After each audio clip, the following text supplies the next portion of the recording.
Everyone, আপনারা সবাই কেমন আছেন? আশা করি যে যেখান থেকে আমার ব্লগটি দেখছেন সবাই ভালো আছেন। তো আজকে চলে এসেছি ময়ূরী নদী, আর এইদিকে সে রূপসা নদীর মাঝ বরাবর। এইখানে অনেক সুন্দর একটা ভিউ।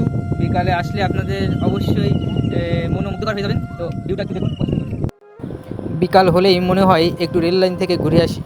এই নতুন রেল লাইন যেন আসল প্রকৃতির ছোঁয়া এনে দিয়েছে। এখানে আসতে হলে আপনারা কিভাবে আসবেন? খুলনা গল্লামারী থেকে মাত্র 10 টাকা ইজি বাইক ভাড়া দিয়ে আপনারা চলে আসতে পারেন এমন সুন্দর মনোমুগ্ধকর পরিবেশে। খুলনা গল্লামারী থেকে ছাসিবুনিয়া রেল লাইন বললেই চলে আসতে পারবেন এই অসাধারণ জায়গায়। বিকাল হলেই যেন এই রেলপথ হাজারো কষ্ট দূর করে দেয়। ছাসিবুনিয়া রেলপথ ধরে সোজা রূপসা নদীর অসাধারণ দৃশ্য আপনার মন জয় করে দিবে।